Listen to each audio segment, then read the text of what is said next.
Welcome back from the ad break. We are still carrying on with the discussion we started earlier on how much weight do recording companies have on an artist. Joining us, of course, for this discussion is copyright lawyer Graham Gilfillan and chairperson of the South African Music Awards and stable manager at Mabala Noise, Thobela Dlamini. Let's talk about internet and social media and what it's had, the impact it's had on the recording industry. What are your views? What are you seeing at the moment? What I'm seeing a lot of mistakes. We've just had, I just had a discussion with a couple of artists that are not known that much, who took their music thinking that it's a shorter route to go the internet route. One has signed a deal with some guy in, I think, in Canada. Now, I asked him to say, did you understand what you're signing?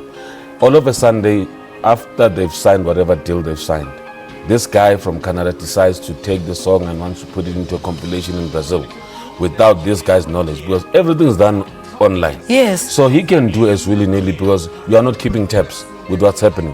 So tomorrow you wake up, that song is not at Samro, it's not at, it's nowhere, but the song might be big but not even registered in South Africa. So people, yes, they want to do the quicker version of being artists and stuff like that, but at the same length and breadth, I think they cutting too many, corners. At the end of the day, it doesn't work for them. They get to be manipulated. They're gonna get abused. If you don't understand the language, ask.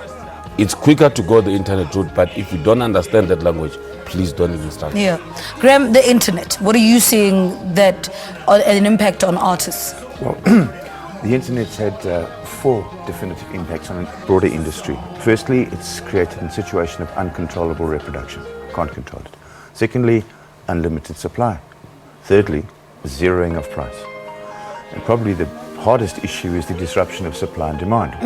When we used to make a CD or a vinyl, once it was nobody wanted it, we stopped making it. Now everything is made forever.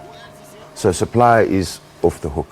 So the internet is simply a medium that we can deal with. It's immediate, but we liken it sort of to the digital sea.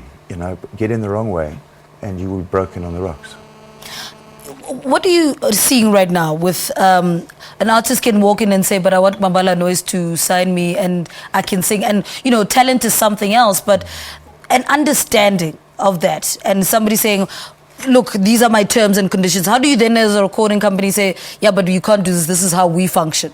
I think it's very simple, Lebs, that the fact that we have legal department dealing with that particular aspect, when talent comes in, you must direct it to a legal, department, where now Squire will be the one handling those questions to say, I want this, I don't want that.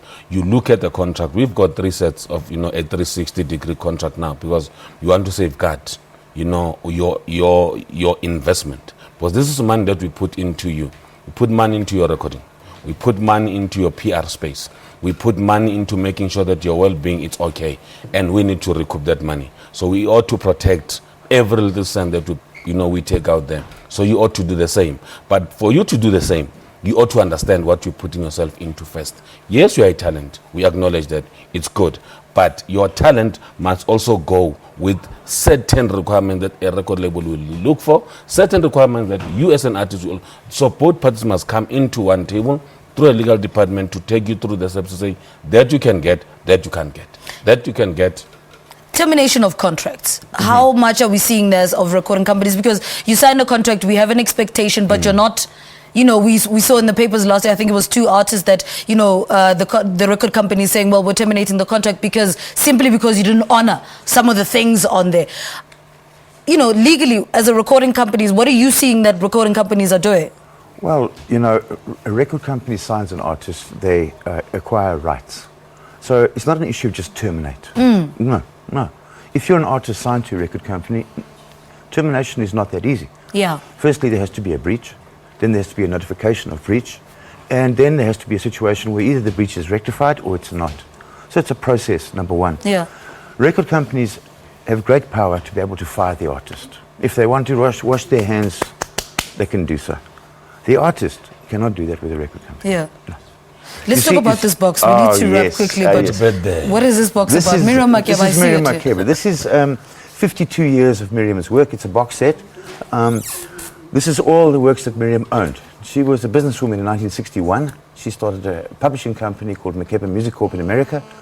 And we're pleased to let the country know that This is the product of Miriam's work. This is her legacy. This is treasure. This is 42 hours of a voice that starts age 22 and goes all the way to age 74.